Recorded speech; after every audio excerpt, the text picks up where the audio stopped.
one important thing to notice about this car is that when you lock the door or unlock the door, this one on the driver's side doesn't follow, so you got to do it manually. You can adjust the mirrors with these buttons here, the left side, the right side with these arrows. You can also adjust the blind spot mirrors here just with your hands.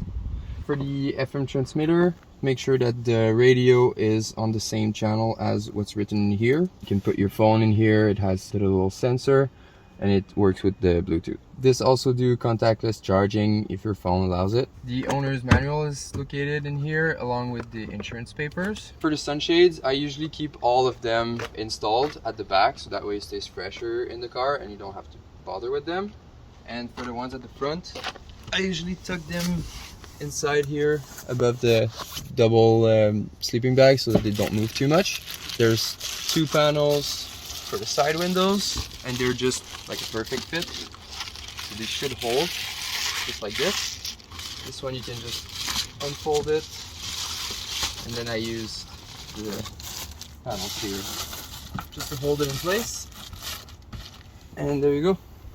At the back here, come closer, there's a jack and a lug wrench located underneath here if you need to use the spare tire. Hopefully you won't have to. On the other side over here, in this panel here, you have a first aid kit. There's the booster cables and the leveling block is also over here. So now I'm going to show you how to set up the rooftop tent. The first thing you want to make sure is that the car is relatively leveled because otherwise it'll just be uncomfortable to sleep. So I got one leveling block here that I'll show you how to use in a second.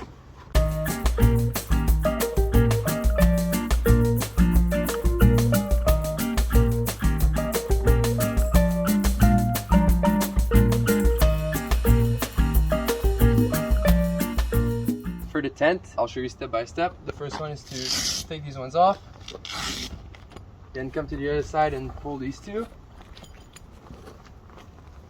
The zipper is located at the front over here. I usually do just a little loop here so that it doesn't catch in the wind. Unzip the whole thing. When you get to the corners, just flip them around like that to make it easier for the zipper. Zip the corner. Then pull up the cover. Take the cover off. Undo the side straps. Then you climb on top and you undo the straps here. Push this a little bit just to be able to reach it from the other side. Pull the ladder fully extended. Lift it up. When it's vertical, pull it like that.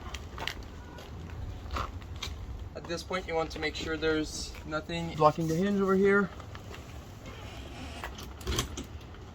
Then you can use the small buttons underneath to retract it until it reaches an angle of about 30 degrees. I find it comfortable to have it quite vertical. You can roll this up and use the straps here just to keep it tight.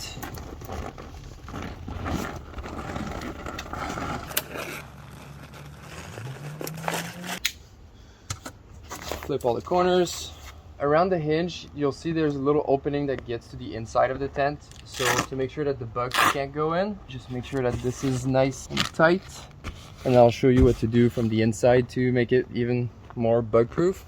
The next step is to install the poles for the windows.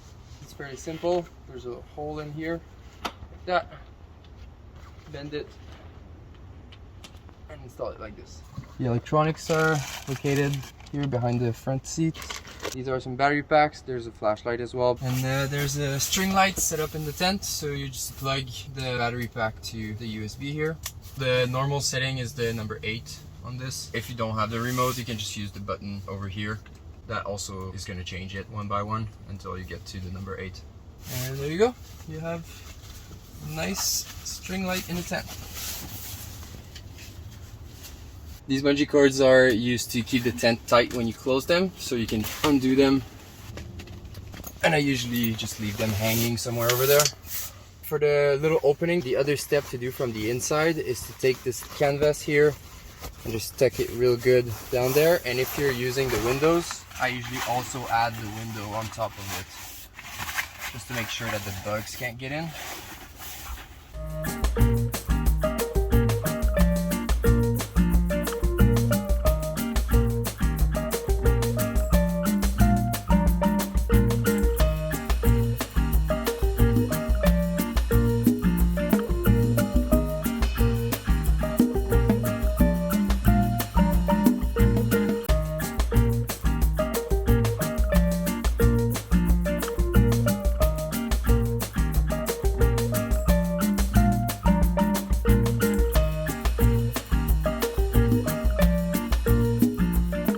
Back of the tent, first thing you want to make sure that you remove every object from the inside, otherwise they might get crushed when you fold the tent back. Close back all the windows. Attach the bungee cords from one end to the opposite end at the top and bottom.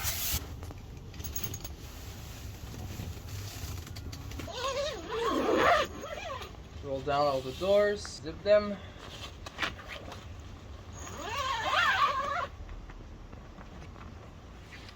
Put these in, take the poles out. Then before folding it, just make sure that this is untied.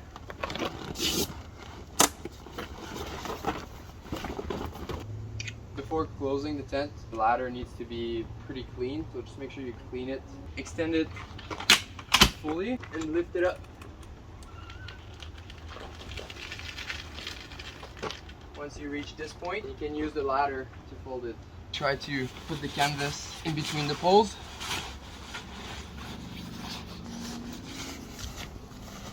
Flip the corners.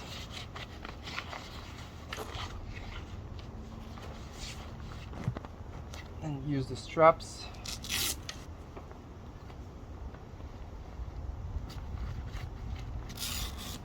Use these red buttons here.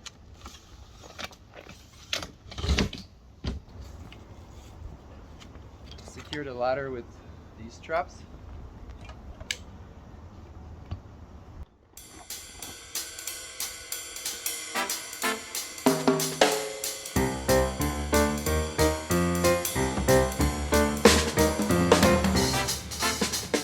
If you leave anything in the tent, like your sleeping bag or pillows, you'll have a very hard time putting this on.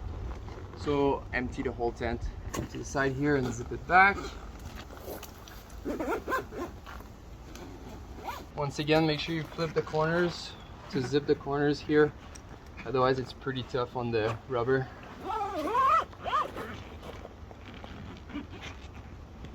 And then I usually tuck this in and throw these straps on top and then velcro them.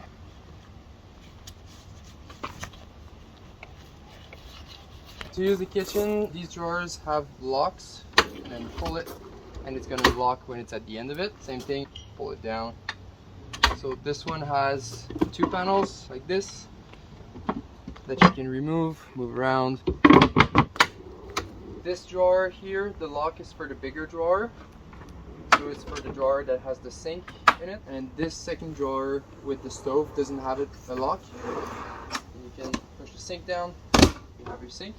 You can collapse it back, put it back in there. The water jug has to be wedged under this lower part of the ceiling here to make sure that it doesn't move while you're driving. And when you pull it out, you can't pull it directly because of the shape of the water jug. So I usually push it to the side and then pull it out. Same thing to put it back in. You want to have this angle, push it here, and then wedge it underneath. You can rotate the spigot, and then you're gonna have your running water. When you push it back in, make sure you rotate back the spigot, otherwise it's gonna bend it and it could break it.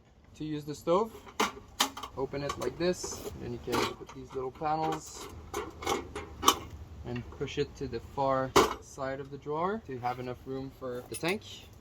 Screw this piece into the tank. You want to plug it first and then rotate it. Make sure it's nice and tight.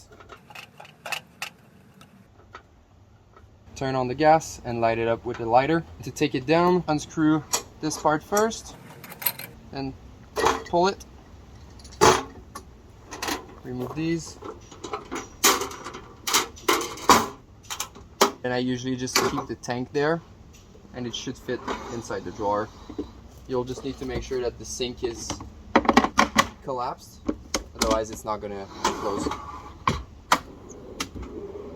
There's a transparent tote here for the dry food and the cooler here for cold food. At the back there's a shelf. If you have some extra tanks or some stuff you want to put in there, that's a good spot to put it. Now, one thing to mention about these propane tanks is that you cannot just throw them away. There's a specific way to dispose of them. If you don't know how, just bring them back and I'll take care of it. To pull out the chairs and the table, start with the table, slide it out, take the chairs out like this. To put them back in, it's a little tight. Put the chairs first.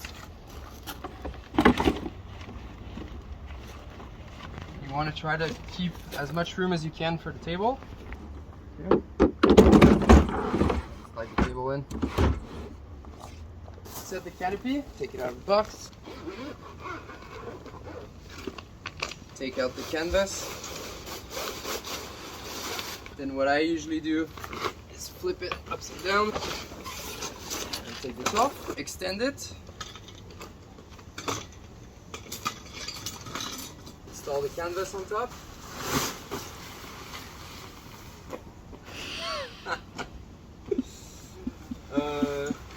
Once the canvas is on, then you have these velcros on each corners, so you can just velcro in here. Once the canvas is all in place, push the middle here.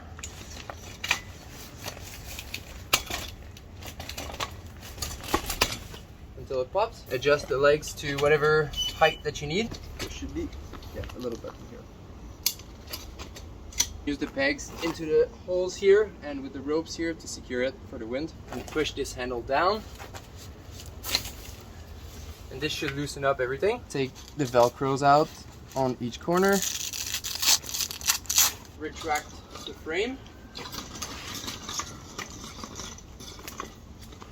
Careful not to pinch your fingers. The lazy way to do it is to put the bag on it upside down and just flip it. Then you can put the canvas back in. There's the charger in here that fits in a 12-volt plug.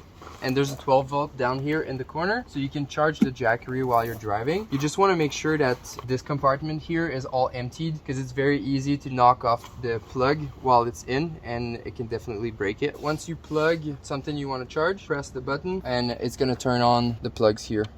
Same thing for the AC and for the DC. And when you have stuff plugged in here, you also want to make sure that there's nothing that can come and hit them on the side.